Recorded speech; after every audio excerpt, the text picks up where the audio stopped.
அடுத்து வரப்போற ஒரு சில நாட்கள் கூட இலங்கைக்கு ஆபத்தான நாட்களாக இருக்கும் என்ற எதிர்வு கூறல் எச்சரிக்கைகள் பல தரப்பாலையும் வெளியிடப்பட்டு வருது. இலங்கையினுடைய தேசிய கட்டட ஆய்வு நிறுவனமாக இருக்கலாம், வளிமண்டலவியல் திணைக்களமாக இருக்கலாம், சர்வதேச ஊடகங்களாக இருக்கலாம். எதிர்வரப்போற ஒரு சில நாட்கள் அதிலும் குறிப்பாக 19ஆம் திகதி வரைக்குமான காலகட்டம் இலங்கைக்கு ஆபத்தானது என்ற எச்சரிக்கை தொடர்ச்சியாக விடுக்கப்பட்டு வருது. சில இடங்களில் மண்சரிவு அபாய எச்சரிக்கைகள், சிவப்பு அபாய எச்சரிக்கைகள் விடுக்கப்பட்டிருக்கு. 100 மில்லிமீட்டருக்கும் அதிகமான மழை வீழ்ச்சி சில பிரதேசங்களில் பதிவாகலாம் சொல்லியும் எதிர்வு கூறப்பட்டிருக்கு. இன்றைக்கும் சில மாவட்டங்களினுடைய பல பிரதேச செயலக பிரிவுகளுக்கு சிவப்பு அபாய எச்சரிக்கை விடுக்கப்பட்டிருக்கு. ஏற்கனவே பல பிரதேசங்களை சேர்ந்த மக்கள் பாதுகாப்பான இடங்கள் சொல்லி அடையாளப்படுத்தப்பட்டிருக்கிற இடங்களுக்கு வெளியேற ஆரம்பிச்சிருக்கிறாங்க. சில இடங்களில் இந்த மாதிரியான சிவப்பு அபாய எச்சரிக்கைகள் விடுக்கப்பட்டாலும் கூட சில இடங்களை சேர்ந்த மக்கள் அந்த இடங்களை விட்டு போறதுக்கு விரும்பாம இருக்கிறாங்க என்ற ஒரு தகவலும் கூட இன்னைக்கு ஊடகங்கள்ல பேசப்பட்டிருந்தது. 40 பிரதேச செயலக பிரிவுகளுக்கு மண்சரிவு சிவப்பு அபாய எச்சரிக்கை விடுக்கப்பட்டிருக்கு. இன்றைக்கு கண்டி மாவட்ட ஒருங்கிணைப்பு குழு கூட்டத்தில் NDRO அதிகாரி குறிப்பிட்டார். 15,000 குடும்பங்கள் ஒட்டுமொத்தமா நாடு முழுக்க இருக்கிற 15,000 குடும்பங்கள் ஆபத்தான பிரதேசங்களில் வாழ்ந்து கொண்டிருக்கிறாங்க. அவங்க வாழ்றதுக்கு தகுதியற்ற இடங்கள் சொல்லி அடையாளப்படுத்தப்பட்டிருக்கிற இடங்கள்ல 15,000 குடும்பங்கள் வாழ்ந்து கொண்டிருக்கிறாங்க. கண்டி மாவட்டத்தில் மட்டும் 2,000க்கும் அதிகமான குடும்பங்கள் இந்த மாதிரி வாழ்ந்து கொண்டிருக்கிறாங்க என்ற தகவல் வெளியிடப்பட்டிருந்தது. ஆனா ஒரு பிரதேச செயலக பிரிவு சொல்லி அடையாளப்படுத்துற சந்தர்ப்பத்தில் ஒட்டுமொத்தமா ஒரு பிரதேச செயலக பிரிவையே வெளியேற்ற முடியாது. இந்த அடிப்படையில் இந்த இடங்கள் அடையாளம் காணப்படுதுன்னு சொல்லி ஒரு கேள்வி கேட்ட சந்தர்ப்பத்தில் அவர் சொல்றார், ஒரு பிரதேசத்தினுடைய பிரதேச செயலாளர் வேண்டுகோள் விடுத்தா இந்த இடம், இந்த கிராமம் பாதுகாப்பான இடமா ஆபத்தான இடமான்னு சொல்லி ஆராய்றதுக்கு வேண்டுகோள் முன்வைக்கப்படுற சந்தர்ப்பத்தில் NDRO அதிகாரிகள், தேசிய கட்டட ஆய்வு நிறுவனத்தினுடைய அதிகாரிகள் போய் அந்த இடத்தை சோதனை செய்ததுக்கு பிறகு இந்த இடம் ஆபத்தானதை இல்லையான்றதை உறுதி செய்வாங்க. ஆனா இதுவரைக்கும் அடையாளப்படுத்தப்பட்டிருக்கிற இடங்கள் இந்த மாதிரி ஆய்வுகள் முன்னெடுக்கப்பட்ட இடங்கள் மட்டும்தான். இந்த மாதிரி அடையாளப்படுத்தப்படாத சில இடங்கள் கூட ஆபத்தானதை இருக்கலாம். அந்த மாதிரியான பிரதேசங்கள்லையும் மண் சரிவு அபாய எச்சரிக்கையான ஒரு பிரதேசமா அது இருக்க முடியும் சொல்லி இன்றைக்கு அந்த கூட்டத்தில் தெரிவிக்கப்பட்டிருந்தது. ஒட்டுமொத்தமாக பார்க்குற நேரத்தில் கண்டி மாவட்டத்தில் இருக்கிற மக்களையே, கண்டி மாவட்டத்தையே வெளியேற்ற வேண்டி இருக்கும் என்ற மாதிரி தான் இந்த அபாய எச்சரிக்கைகள் விடுக்கப்பட்டிருக்கு. ஒரு கட்டடம் இல்லாட்டி அரச கட்டடம், ஒரு ஸ்கூல் இருக்குன்னு சொன்னால் அந்த ஸ்கூல் சம்பந்தமாக தேடி பார்த்து அந்த மாதிரி அடையாளப்படுத்தப்படலையான்னு சொல்லி தேசிய கட்டட ஆய்வு நிறுவனத்தினுடைய அதிகாரிகள்கிட்ட கேட்கப்பட்டிருந்தது. அந்த மாதிரியான ஒரு அடையாளப்படுத்தல் இலங்கையில் செய்யப்படல. அந்த மாதிரி எதிர்வு கூறவும் முடியாதுன்னு சொல்லியும் அந்த அதிகாரி குறிப்பிட்டிருந்தார். ஒட்டுமொத்தமாக பார்க்குற நேரத்தில் இப்போ ஒரு சில மாவட்டங்களுக்கு 40 பிரதேச செயலக பிரிவுகளுக்கு மண்சரிவு அபாய எச்சரிக்கை விடுக்கப்பட்டிருக்குன்னு சொன்னா 40 பிரதேச செயலக பிரிவுகளை சேர்ந்த மக்களையும் வெளியேற்ற முடியாது. அப்படி வெளியேற்றினாலும் எங்க தங்க வைக்கிறன்ற சில கேள்விகள் இருக்கு. இதுல ஒரு நடைமுறை ரீதியான பிரச்சனையும் சிக்கலும் இருக்கு. சொல்லணும்ன்றதுக்காக சொல்லப்பட்ட அறிவுறுத்தலா, நாங்க தப்பணும்ன்றதுக்காக முன்வைக்கப்பட்ட அறிவுறுத்தலான்ற மாதிரியும் ஒரு விமர்சனம் கூட இன்றைய கண்டி ஒருங்கிணைப்பு குழு கூட்டத்திலையும் முன்வைக்கப்பட்டிருந்தது. ஆனால் ஒட்டுமொத்தமா இலங்கை முழுக்க இந்த சந்தர்ப்பத்திலையும் கூட 15,000க்கும் அதிகமான குடும்பங்கள் ஆபத்தான பிரதேசங்கள்ல தான் வாழ்ந்து கொண்டிருக்கிறாங்க. ஒரு சில இடங்களுக்கு தொடர்ச்சியான அதிகமான மழை வீழ்ச்சி பதிவாகலாம். இடையிலிருந்து 19ஆம் தேதி வரைக்கும் மிக முக்கியமான ஒரு காலகட்டம் இருக்கும்னு சொல்லி எதிர்வு கூறப்பட்டிருக்கு. இலங்கையினுடைய வளிமண்டலவியல் திணைக்களமும் இதை எதிர்வு கூறியிருக்கு. ஒரு காற்று சுழற்சி வங்காள விரிகுடாவில் உருவாகி இருக்கு.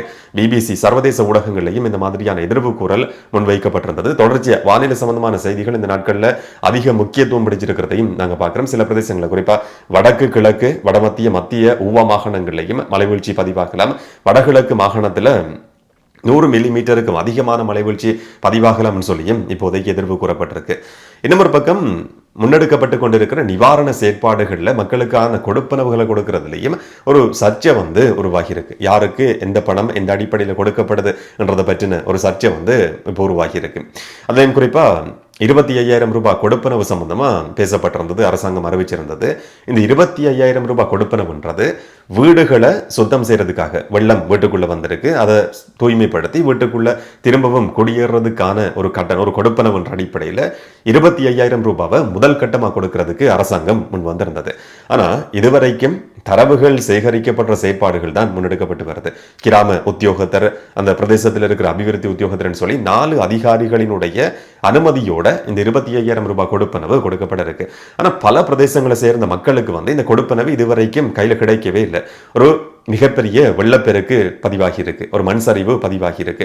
அந்த சந்தர்ப்பத்தில் வீடுகளை சுத்தம் செய்யாம வீட்டுக்குள்ள வந்து குடி போக முடியாது. 25,000 ரூபாய் கடன் வாங்குறதுக்கான வசதிகளும் இந்த சந்தர்ப்பத்தில் யாருமே கடன் கொடுக்கறதுக்கும் இந்த மாதிரி பாதிக்கப்பட்ட பிரதேசங்களில் வந்து முன்வர போறது கிடையாது. இப்போ மற்ற கொடுப்பனவுகள் தாமதமானாலும் பிரச்சனை கிடையாதுன்னு சொல்லி நாங்கள் வச்சுக்கொள்ள முடியும்.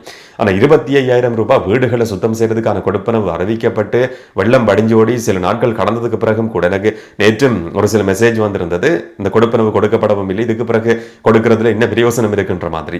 அந்த 25,000 ரூபாய் கொடுப்பனவை விரைவாக கொடுக்கிறதுக்கும் அதிகாரிகள் உடனடியாக செயற்பட வேண்டியது மிக முக்கியமானது. இன்னும் ஒரு பக்கம் இந்த நிவாரணம் இந்த மாதிரியான கொடுப்பனவுகளை பயன்படுத்தி கொண்டு சோசியல் மீடியால வாட்ஸ்அப் ஃபேஸ்புக் மூலமான சில மோசடிகளும் நடத்தப்பட்டிருக்கு. அந்த மாதிரியான மெசேஜ் வருமா இருந்தால் அதுக்கு பதிலளிக்காதீங்கன்னு சொல்லி அரசாங்கம் ஒரு வேண்டுகோளை பொதுமக்கள்கிட்ட முன் வச்சிருக்கு. அரசு அதிகாரிகள் குறிப்பா கிராம உத்தியோகத்தர், அபிவிருத்தி உத்தியோகத்தர், இவங்க உங்களுடைய வீட்டுக்கு உங்களுடைய பிரதேசத்துக்கு நேரடியாக அந்த கிராமத்தில் தரவுகளை சேகரிப்பாங்க. ஆன்லைன் மூலமாவோ இல்லாட்டி தொலைபேசி மூலமாவோ வாட்ஸ்அப் மூலமா மெசஞ்சர் மூலமா தகவல்கள், அதுவும் தனிப்பட்ட தகவல்கள் கடைசி வரைக்கும் சேகரிக்கப்படாது, இதில் ஏமாந்து போகக்கூடாது என்ற மாதிரி ஒரு அறிவுறுத்தலும் ஒரு எச்சரிக்கையும் கூட அரசாங்கத்தால் விடுக்கப்பட்டிருந்தது. இன்னொரு பக்கம் முற்றா வீடுகளை இழந்திருக்கிறவர்கள், காணி இல்லாம வீடுகளையும் இழந்திருந்தா 1 கோடி ரூபாய் கொடுப்பனவு பணம் கொடுக்கப்படும், நட்டஈடு கொடுக்கப்படும் சொல்லி அரசாங்கம் அறிவிச்சிருந்தது. வீடு சேதமடைஞ்சிருந்தா 50 லட்சம் ரூபாய், அரச காணி கொடுக்கப்பட முடியாம இருக்குமா இருந்தா மேலதிகமா 50 லட்சம் ரூபாய், மொத்தம் 1 கோடி ரூபாய் கொடுப்பனவு நட்டஈடா கொடுக்கப்படும் சொல்லி அரசாங்கம் அறிவிச்சிருந்தது. ஆனா இந்த 50 லட்சம் ரூபாய் யாருக்கு கிடைக்கணும்ன்றதுலயும் ஒரு சர்ச்சை வந்து உருவாகி இருக்கு. சில பிரதேசங்கள்ல நேற்று ஜனாதிபதி தலைமையில் நடந்த அபிவிருத்தி குழு கூட்டத்திலையும் இதை பற்றி அதிகம் கவனம் செலுத்தப்பட்டிருந்தது. சில பிரதேசங்கள்ல மண் சரிவு ஏற்பட்டு வீடு பகுதி அளவுல சேதமடைஞ்சிருக்கு. அந்த பிரதேசத்துக்கு மக்கள் திரும்ப முடியுமா இல்லையான்றது இதுவரைக்கும் தீர்மானிக்கப்படல. அதை தீர்மானிக்கிறதுக்கான ஆளணி பற்றாக்குறை கூட சில பிரதேசங்கள்ல இருக்கு. வீடுகள் சேதமடைந்த விஷயத்தை பொறுத்த வரைக்கும் வீடுகள் பகுதி அளவுல சேதமடைஞ்சு அந்த இடங்களுக்கு திரும்பவும் பொதுமக்கள் திரும்பலாமா இல்லையான்றது இதுவரைக்கும் தீர்மானிக்கப்படல. அந்த இடங்களுக்கு திரும்ப முடியாம போனாலும் கூட வீடு பகுதி அளவுல சேதமடைஞ்சிருந்தா அவர்களுக்கு அந்த 50 லட்சம் ரூபாய் கொடுப்பனவு கிடைக்காது. வேற திட்டத்தின் அடிப்படையில் தான் அந்த கொடுப்பனவு கொடுக்கப்படணும். இதை வந்து அரசு அதிகாரிகள் சரியா விளங்கி கொள்ள வேண்டியிருக்கு சொல்லியும் ஜனாதிபதி நேற்றைய கூட்டத்திலையும் தெளிவுபடுத்தி இருந்தார். எல்லாருக்கும் 50 லட்சம் ரூபாய் கொடுக்கப்படுது, காணி வாங்குறதுக்கு 50 லட்சம் ரூபாய் கொடுக்கப்படுதுன்ற அடிப்படையில் எல்லாருக்குமே நாங்கள் கொடுக்க போவோமா இருந்தால் இது வந்து மிகப்பெரிய ஒரு நெருக்கடியையும் சிக்கலையும் உருவாக்கும். இதை உரிய முறையில் அரசு அதிகாரிகள் விளங்கி கொள்ள வேண்டியிருக்குன்னு சொல்லி ஜனாதிபதி அறிவிச்சிருந்தார். இந்த மாதிரியான வளம நிலைமைக்கு கொண்டு வரதுக்கான முயற்சிகள் தீவிரமா பல வழிகளிலையும் முன்னெடுக்கப்பட்டு வருது. ஒரு ஹெலிகாப்டர் விபத்துக்குள்ளாகி இருந்தது. விமானப்படையினுடைய பெல் 212 ரக ஹெலிகாப்டர் நிவாரண செயற்பாடுகள் முன்னெடுக்கப்பட்ட சந்தர்ப்பத்தில் விபத்துக்குள்ளாகி இருந்தது. அதை பற்றின ஒரு சட்ட நடவடிக்கை, நீதிமன்ற வழக்கு விசாரணை மாரவில நீதிமன்றத்தில் இன்றைக்கு நடத்தப்பட்டிருந்தது. அந்த விபத்தில் குரூப் கேப்டனா இப்ப பதவி உயர்த்தப்பட்டிருக்கிற நிர்மல் சேம்பலா பற்றிய உயிரிழந்த சம்பவம் பதிவாகி இருந்தது. இந்த வழக்கு விசாரணைக்கு எடுத்துக்கொள்ளப்பட்ட சந்தர்ப்பத்தில் அவருக்கு பக்கத்தில் இருந்த கோ பைலட் இறங்க முன்னிலையாகி இருந்தார். அன்றைக்கு என்ன நடந்தது என்றதை தெளிவுபடுத்தி இருக்கிறார். 30ஆம் தேதி நிவாரண செயற்பாடுகளை முன்னெடுக்கிறதுக்குன்னு சொல்லி கட்டுநாயக்கவிலிருந்து இந்த ஹெலிகாப்டர் பயணத்தை ஆரம்பிச்சிருக்கு. நிவாரணப் பொருட்களை ஏற்றிக்கொண்டு இந்த பயணம் ஆரம்பமாகி இருக்கு. வெண்ணப்போ பிரதேசத்தில் கிங்கங்கைக்கு மேலால இந்த ஹெலிகாப்டர் பயணம் செய்து கொண்டிருந்தது. ஹெலிகாப்டர் பாலத்துக்கு மேலால பறந்து கொண்டிருந்த சந்தர்ப்பத்தில் கீழே இருந்த பொதுமக்கள் கையை காட்டி உதவி கேட்டிருக்கிறாங்க. அந்த ஹெலிகாப்டரை கொஞ்சம் கீழே இறக்கி தரையிறக்காம கொஞ்சம் கீழே பதிச்சு நிவாரணப் பொருட்களை அந்த பொதுமக்களுக்கு கொடுக்கறதுக்கான செயற்பாடுகள் முன்னெடுக்கப்பட்டிருக்கு. சொன்னா அந்த இடத்துல அந்த ஹெலிகாப்டரை வந்து தரையிறக்க முடியாது. அதுக்கான நிறைய காரணங்கள் சுட்டிக்காட்டப்பட்டிருந்தது. பொதுமக்கள் இருந்தது மட்டும் அதுக்கான காரணம் கிடையாது. வீடியோ எடுத்தது பொதுமக்கள் இடம் கொடுக்கல் என்ற மாதிரி விமர்சிக்கப்பட்டிருந்தது. சமூக ஊடகங்கள் அதிகம் பேசப்பட்டிருந்தது. ரோட்ல பொதுமக்கள் இருந்தது உண்மை. இதையும் தவிர மின்சார இணைப்புகள் அந்த இடத்துல இருந்தது. பாலத்திலேயோ இல்லாட்டி அந்த ரோட்லேயோ ஹெலிகாப்டரை தரையிறக்க முடியாமல் இருந்தது. நிவாரணப் பொருட்களை கொடுக்கிற சந்தர்ப்பத்தில் அந்த நேரத்தில் எந்த விதமான கோளாறும் கிடையாது.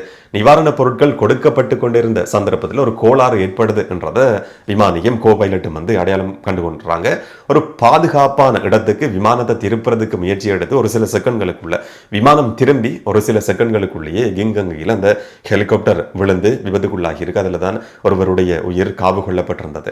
இதை பற்றின ஒரு முழுமையான விசாரணை நடத்தப்படணும் சொல்லியும் நீதிமன்றம் இன்னைக்கு ஒரு உத்தரவை பிறப்பிச்சிருக்கு. இதை பற்றின வழக்கு விசாரணையும் எதிர்வரும் நாட்களில் திரும்பவும் நடத்தப்பட இருக்கு. இந்த மாதிரியான ஒரு சில சம்பவங்கள் சம்பந்தமா விசாரணைகள் ஒரு பக்கம் நடக்குது. இன்னொரு பக்கம் நிவாரண செயற்பாடுகள் பொதுமக்களினுடைய வாழ்க்கையை வளம நிலைமைக்கு கொண்டு வரதுக்கான திருப்புறதுக்கான முயற்சிகள் முன்னெடுக்கப்படுது. எதிர்வரப்போற 19ஆம் தேதி வரைக்கும் இலங்கையினுடைய பல பிரதேசங்களுக்கு ஆபத்தான ஒரு பிரதேசமா இருக்கும் என்ற மாதிரியான அபாய எச்சரிக்கை தான் இலங்கையிலையும் சர்வதேச அளவிலையும் விடுக்கப்பட்டிருக்கு. நடக்கும்ன்றதை நாங்கள் பொறுத்திருந்து பார்க்கலாம். இன்னும் ஒரு வீடியோவில் இன்னும் ஒரு தகவலோட சந்திக்கலாம். வணக்கம்.